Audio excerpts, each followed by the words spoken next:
I'm going to start by introducing myself, and then I'll go back to screen sharing. So who you see here is me. My name is Natalie Lovelace. I teach in the history of art, design, and visual culture here in the Department of Art and Design, but I'm also the Associate Chair undergraduate this year. So I'm here welcoming you all in that capacity.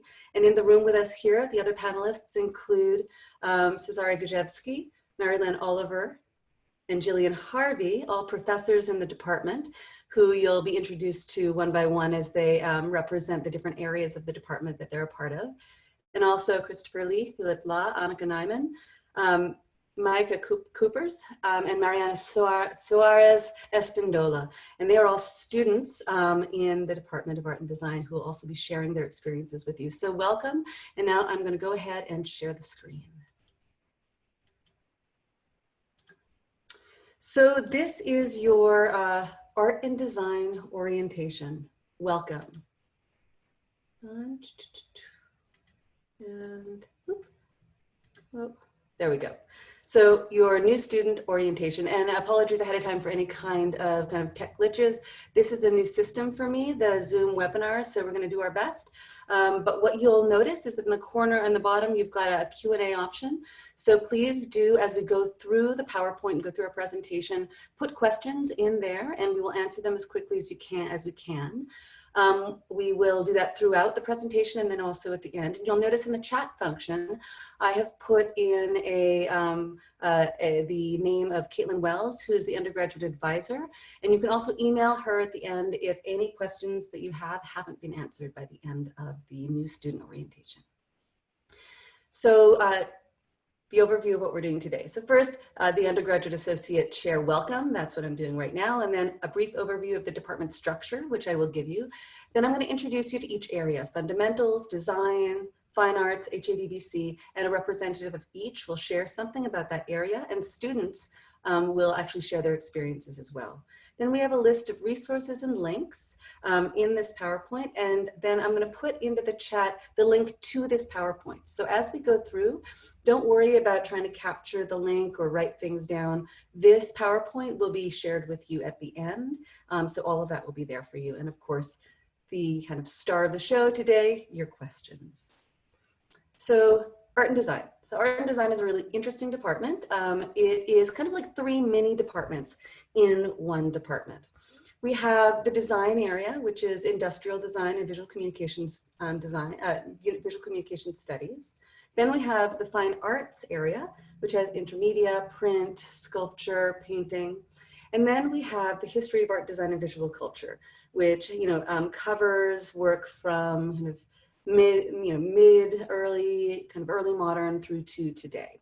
And so we'll talk a little bit more about each of these kinds of pillars of the tripod that is the Department of Art and Design.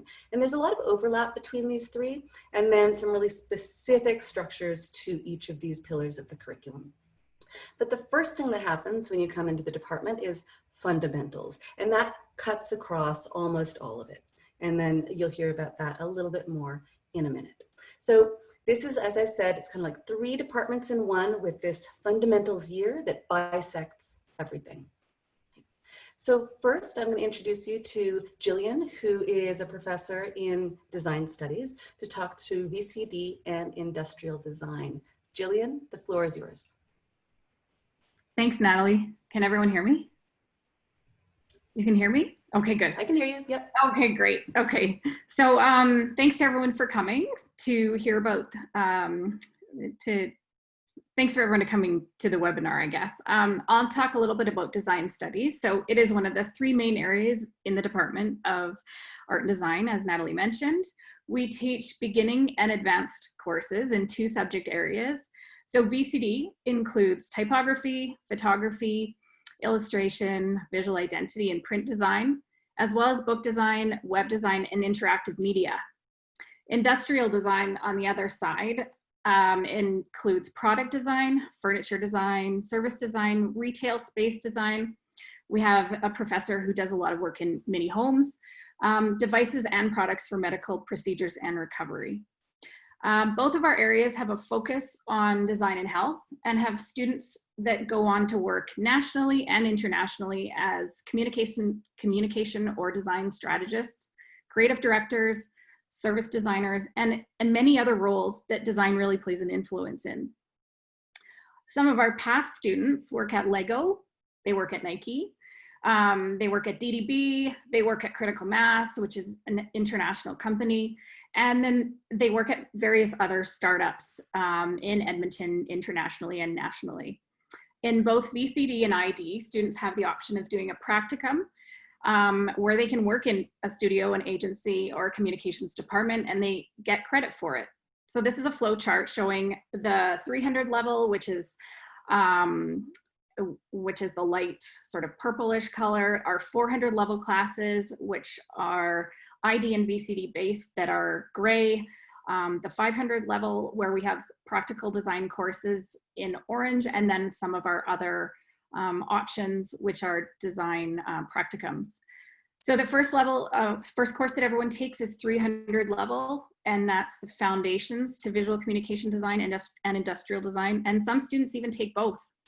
So with me today, I have Mikey. Thanks for coming, Mikey. And Mikey, I want to ask you if there were 3 things that you wish you knew or advice that you had been given at the start of your Bachelor of Design degree, what would they be? Okay, hi everybody. Can you hear me? We can. Okay, awesome. Okay, so the first piece of advice that I would give,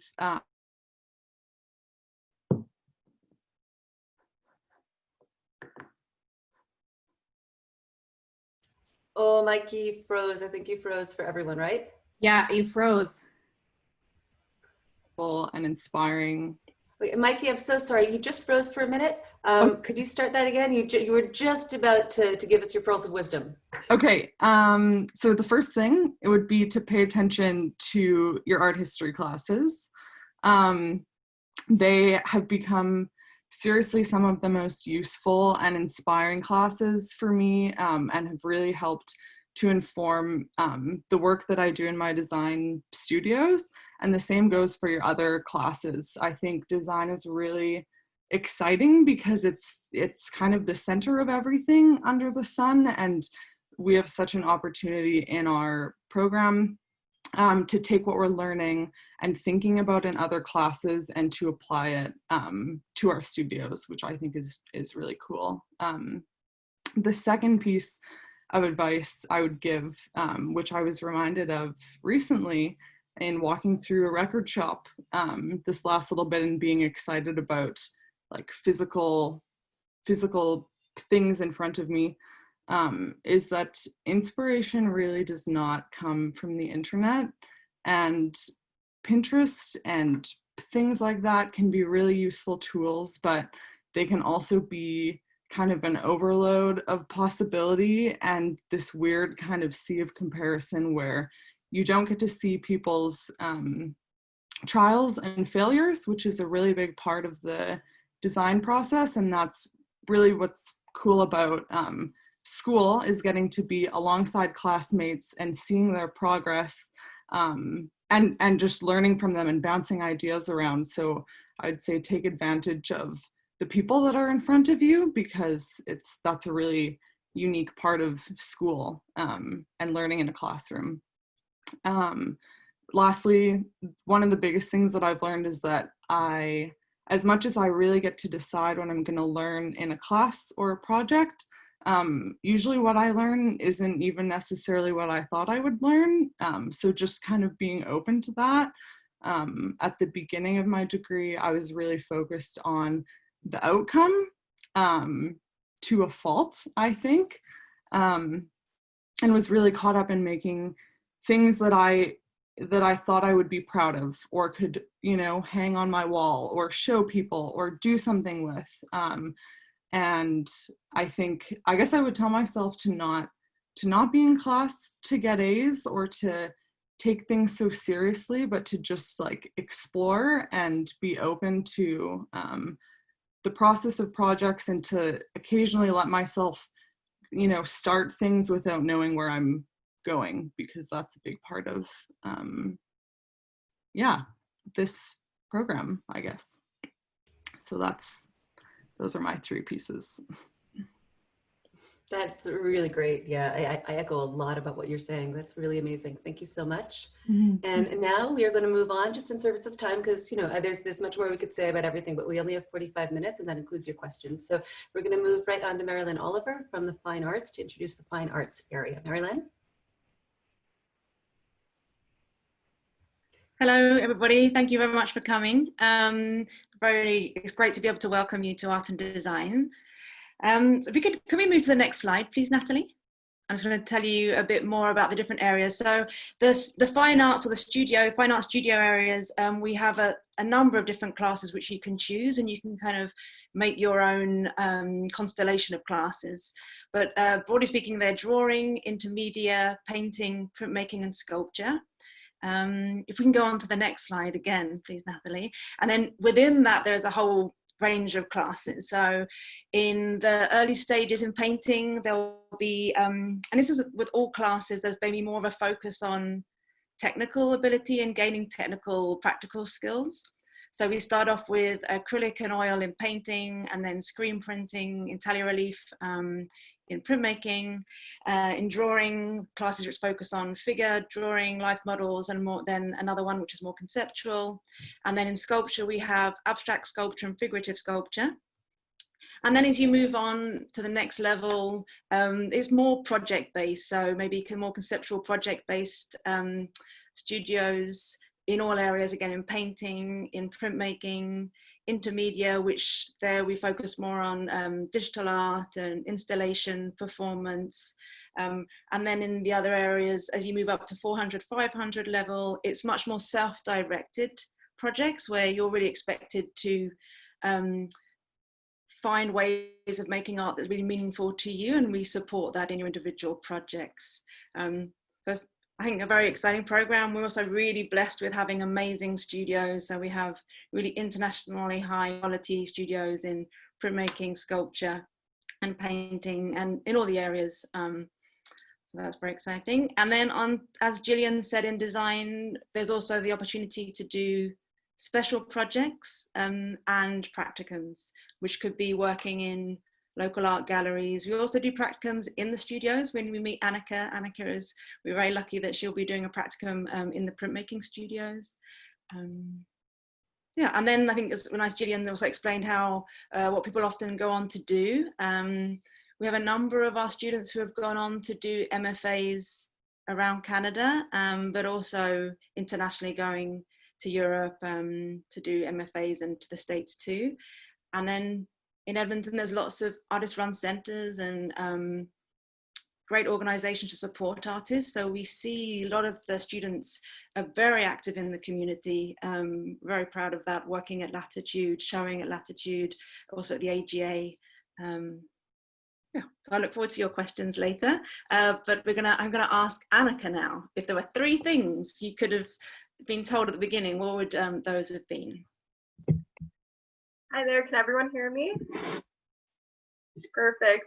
A really important piece of advice that I wish I knew going into my BFA is time management is incredibly important for having proper mental health and being able to finish all of your work on time in the studio.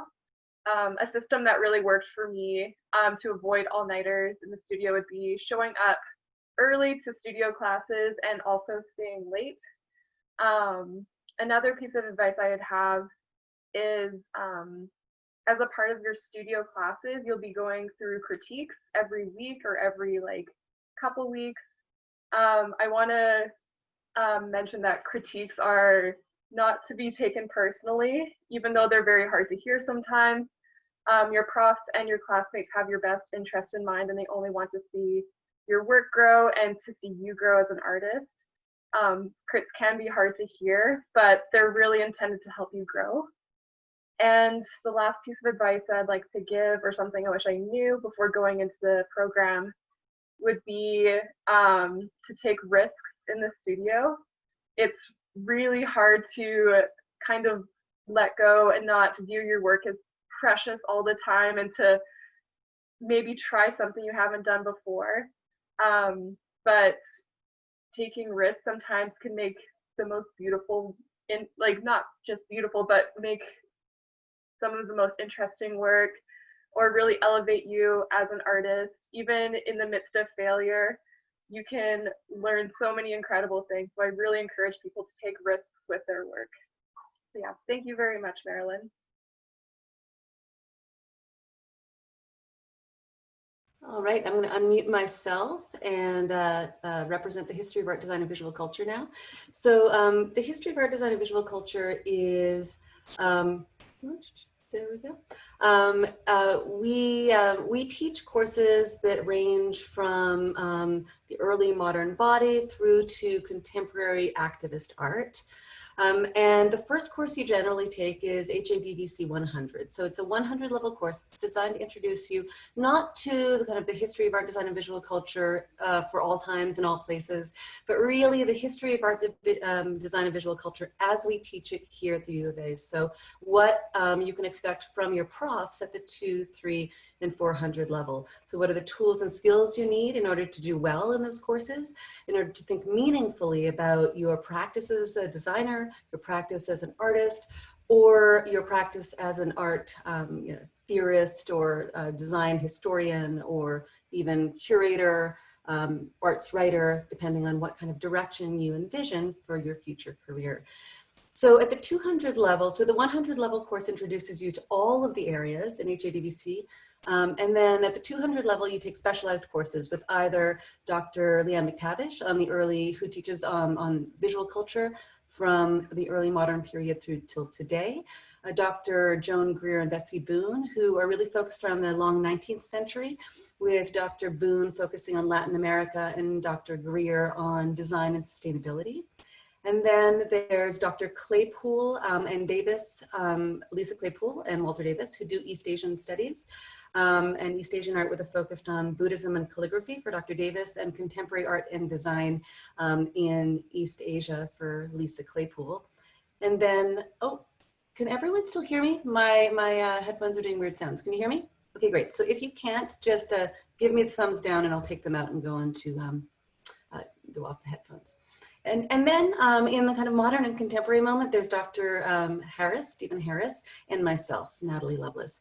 So Stephen Harris focuses really on the kind of the early part of the 20th century, starting at the end of the 19th century into the mid 20th century, up until I say 1970, really thinking about modern art practices with a focus on surrealism. And then for me, I focus on contemporary work. So I will teach across the 20th century, but into the 21st, looking with a focus on feminist performance and activist art practices, but also something called research creation, which is the integration of practice and theory. So those of you who want to not only really make your design, but also really theorize your design, or not only make your art, but really theorize and write about your art, the term research creation is one that you'll want to become familiar with. And in addition, the only other thing to say, I guess, is in addition to taking these courses, which become more and more specialized as you go along, you can also be an honors or a majors in the history of art, design, and visual culture. And I happen to have with me someone who is both an honors and a major. So Mariana, I'm going to pass the mic over to you and ask you the same question. If there were 3 things you wish you knew at the start of your HADVC career, what would they be? Okay, so can everybody hear me well?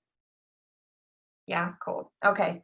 The first thing that I would say, and this is probably more relevant to HADVC than art or design, is that what we do is very paper heavy. And one thing that I wish I had learned right from the get-go as a major and honor student in HADVC is that you will be learning about the content of art history as much as you will be learning how to become an academic writer. So they are parallel things, and they will be constantly beside each other in your journey in HADVC. So whether it's in like earlier exams when you're like handwriting, paragraph responses, or when you're writing term papers at the higher levels, the courses at the higher levels, you will constantly be refining your ability to write academically in art history. And you don't underestimate how important and present that process is. It's really parallel to content learning, which is, and the honors is a good opportunity to really focus on the craft of doing research and writing academically. And I highly recommend it. I had a very good time doing my research. You do it over the course of your last year, your fourth year. And yeah, so that's my first piece of advice is write.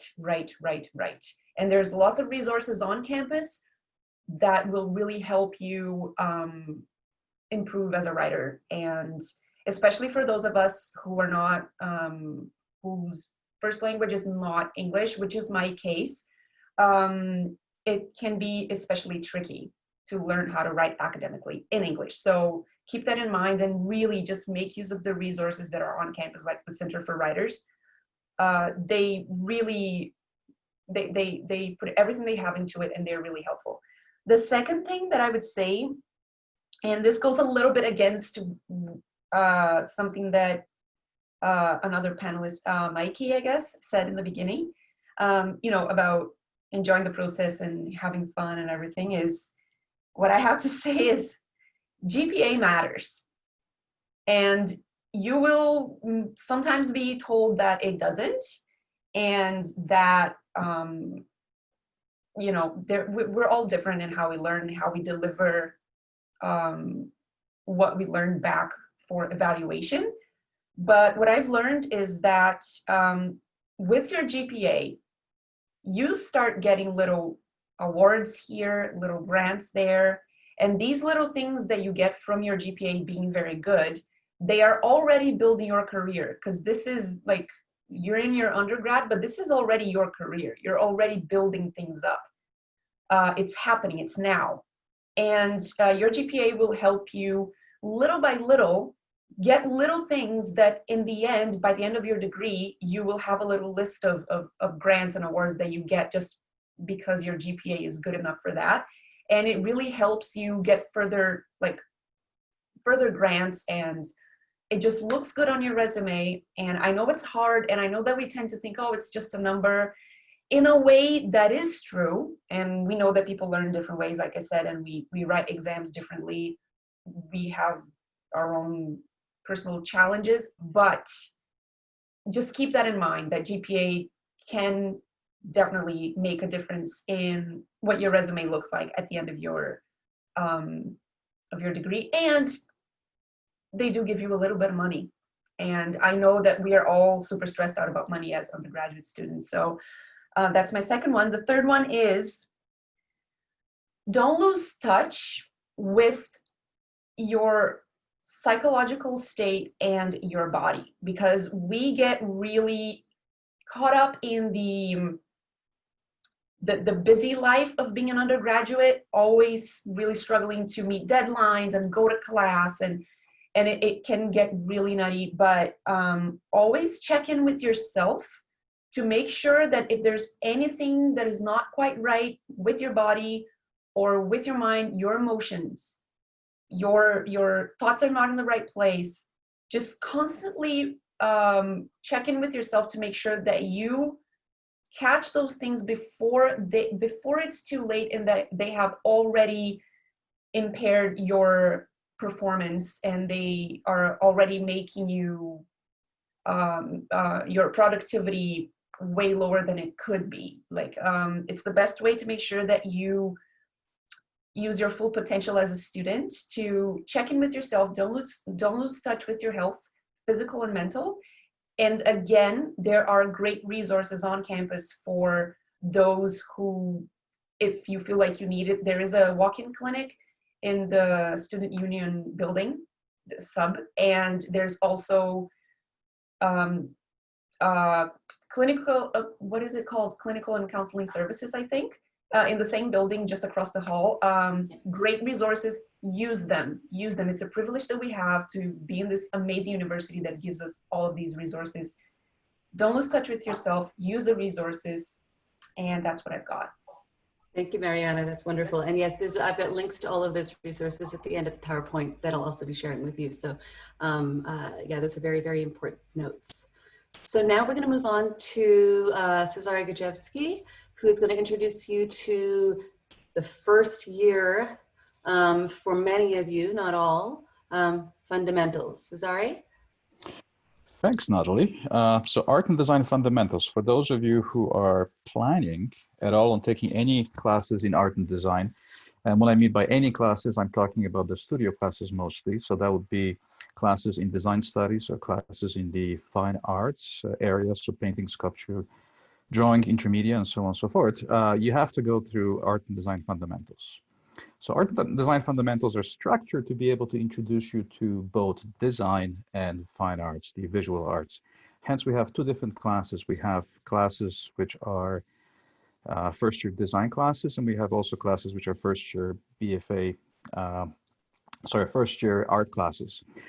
Now, art and design fundamentals can be very confusing, so I'm going to kind of unwrap a bit just for everybody. So for BA students, if you want to take any art and design fundamental classes, or you want to take any classes after you finish art and design fundamentals, as a BA student, you will have to take Art 134 and Design 135. Now, Art 134 and Design 135 are both 3-credit courses. They give you the basic introduction to then proceed into design or visual arts. And you will have to take both of them in order for you to progress to the next level. Now, these two classes don't require any portfolio at all. So you can actually be a BA student within the Faculty of Arts or any student across university, and you can actually get registered for those classes as long as we have space, which we sometimes run out of space in many ways. And then you can enroll in those classes, and then future way of thinking about this would be that eventually you would enroll into one of our programs in either in fine arts or in design. Then on the other hand, we have also our BFA and BDES classes. Now, BFA and BDES classes require portfolios to get into them. And in order for you to actually get into those classes, those would be Art 136, Art 137, Design 137, Design 138 and Design 139. You will have to get into those classes with a portfolio, and those classes will put you in a circumstance when you're actually a first year BFA or BDES student, and then you can progress to the next level of studies. Now, for those of you who are curious about how to get into our BFA or BDES program from the BA, you can actually enroll in our first year BA 134, 135 without a portfolio. And then if you like what you see, if you find yourself being attracted to the whole idea of art or design based on what you see in those classes, then you can submit a portfolio in the second or even third year to become a BFA or BDES major. And that will allow you to progress to the next level of studies. I'm just looking at some of these questions, just trying to answer them at the same time. So what are the pros of BA versus BFA, BDES? There's no pros or cons really between BA, BFA, BDES.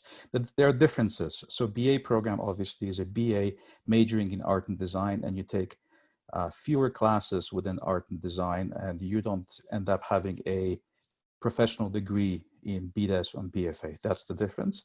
And as a BFA, BDES student, you actually become a professional artist or professional designer, and you take a lot of classes within our studios. And typically, not always, but typically the people who end up in more senior classes are typically BDES BFA students. These are the 500 level classes where we see a lot of those students getting into those classes. I just want to also mention a couple of things, which I think we have a student here that took part in the E3 Germany experience in Berlin. Mikey, you were there just last year.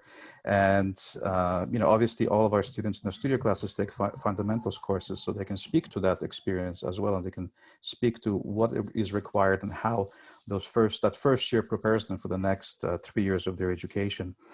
But we do have international experiences. One is in Münster, Germany. And the other one is with the E3 class in Berlin, which didn't happen this year for obvious reasons. Hopefully it's going to happen next year, and maybe, I guess we'll have to see what happens there with COVID. But Mikey, do you have anything to say about your international experience in design in Berlin? Yeah, that was definitely one of the most special opportunities that I've gotten to take part in. I did an internship there, so I was working at a contemporary art gallery, which was totally not what I expected or what I kind of thought I would end up doing there, but it was really eye-opening to be in a new place, especially Berlin is really rich in design culture, and the course, Cesar was there with us, and the course that Cesar taught was it was really awesome because it got us out of the classroom. Like I basically just took a notebook with me everywhere that I went, and just wrote down different things that I was seeing and that inspired me. And again, that idea that, you know, inspiration is out in the real world, and that was a really cool way to learn for me. Well, thanks, Mikey. And I'm happy to answer any questions related to art and design fundamentals or design. I'm an industrial designer as well, so I can answer some of those questions. Great, thank you, Cesare. And as I said, I see in the Q&A, lots of questions are being answered and asked, and thank you for these. These are really great. I am the other opportunities slide. So some of these have been mentioned already.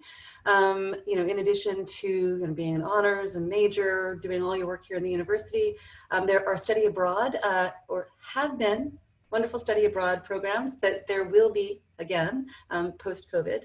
And so I encourage you to just bookmark that, and when the time is right, to reach out and you know, ask questions about these, and they're advertised regularly as they're being developed each year. We also have undergraduate student associations, for example, the DSA and VASA, and we're going to turn over in just 1 second to Christopher and Philip to talk a little bit about the DSA. Unfortunately, we don't have anyone from VASA right now, the Visual Arts Student Association, but I do encourage you to reach out to your undergraduate student associations here in art and design, and to participate and become involved.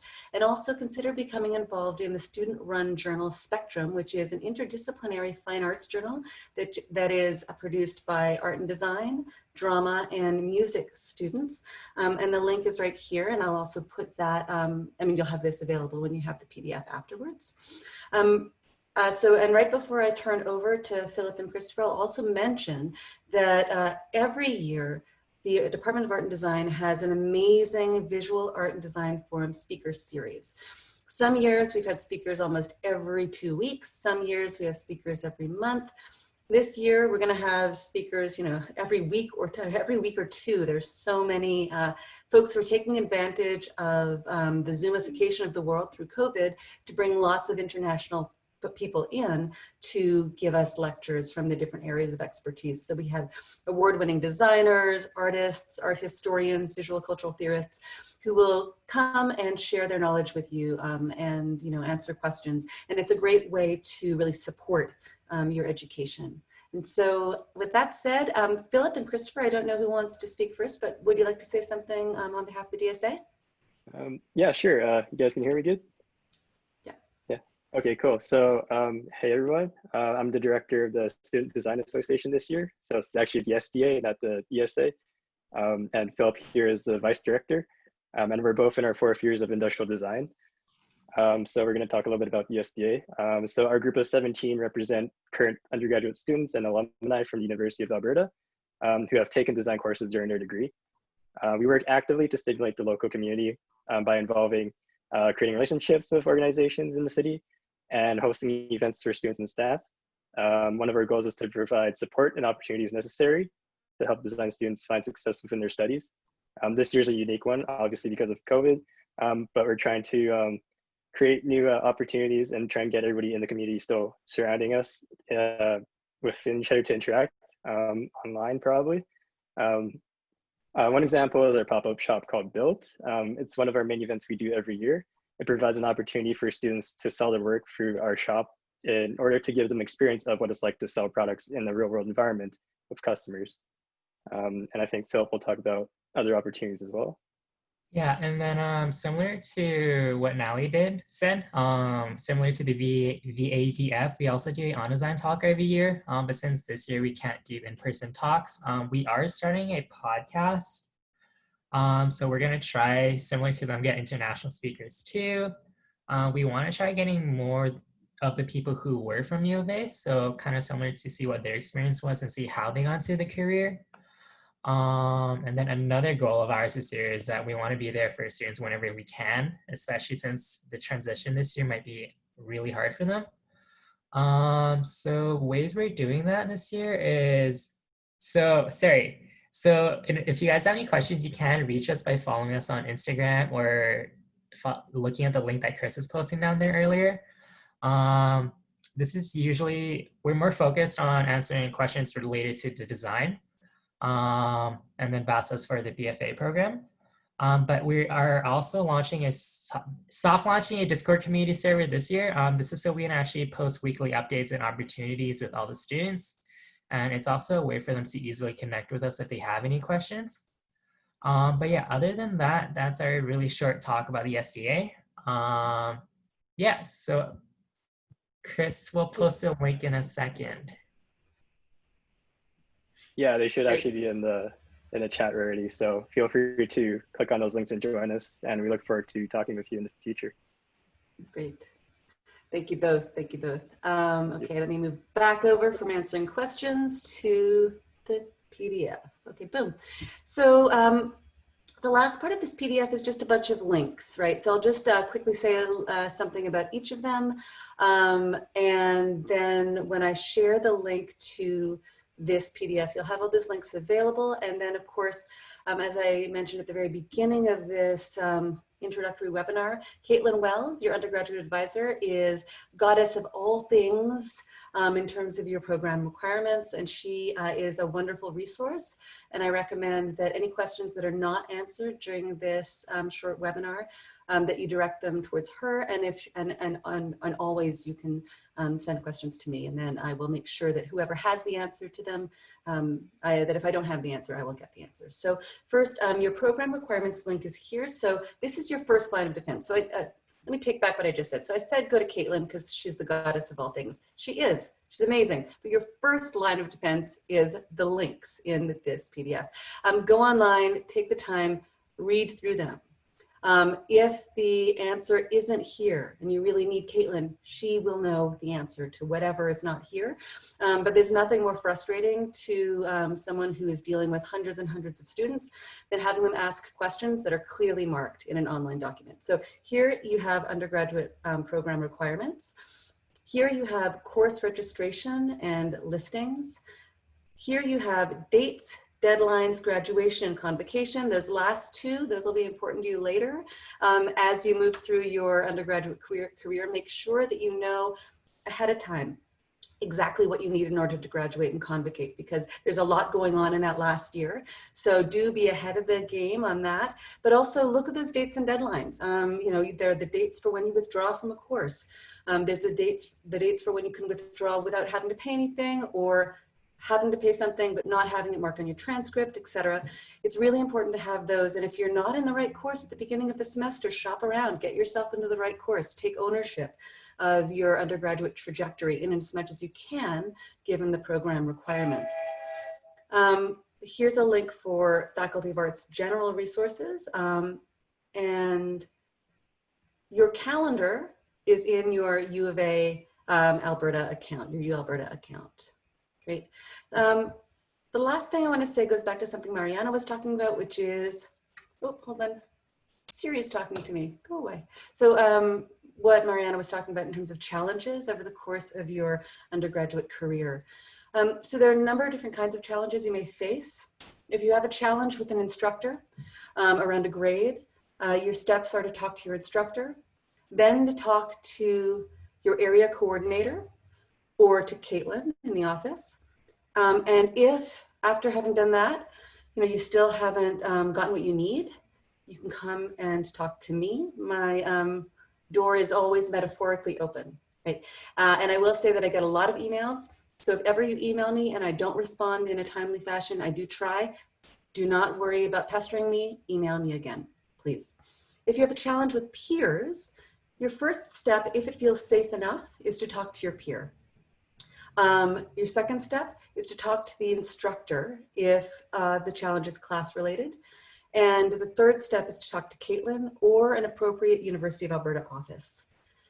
Some of the offices the University of Alberta offers include clinical and counseling services.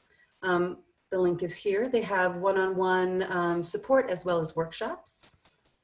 And here is a quick scan of the many, many, many resources that they have for issues from anxiety to grief to that moment when you realize, holy shoot, I'm a perfectionist and it's getting in the way of me moving forward, right? All of these. So please do take advantage of these resources if you need to at any moment in time.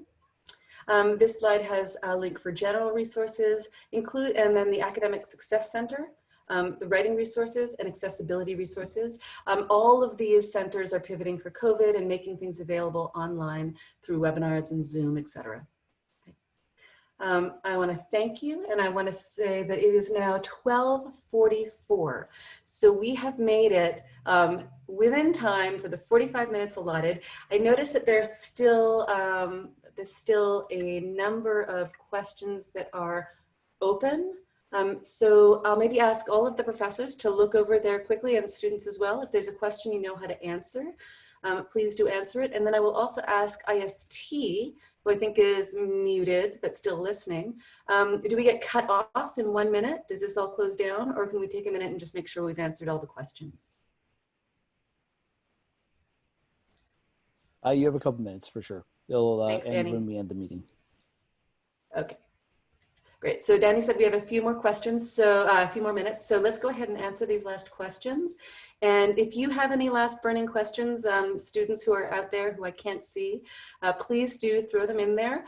If anything has not been answered for you, please do reach out to Caitlin Wells or myself. We're so happy to be here with you. We really, we're excited for this strange year to come, where we're all going to be flexible, dealing with kind of the COVIDization of, in this case, your first year of your undergraduate career. And we're here for you. Anything you need, please reach out, and welcome. Thank you for being here.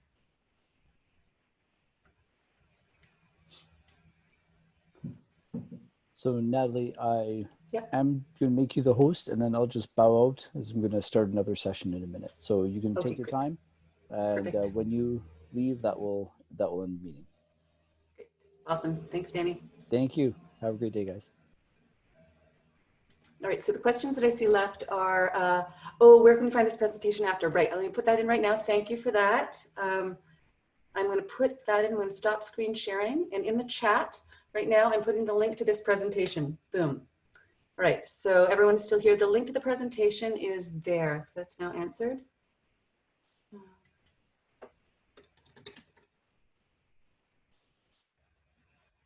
How do I get involved in the SDA?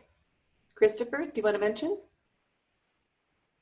Yeah, sure. So we usually try to create volunteer opportunities for the school year. So if you can give us a follow on our social media, we can try and post opportunities when they arise. I think this year it'll be more, I guess, remote volunteer opportunities, but we'll have to see what happens in the winter term as well. Hopefully that answers your question. Thank you. And Philip said you join our subscribe or mailing list on our website, as well as joining our Discord server. So please do that too.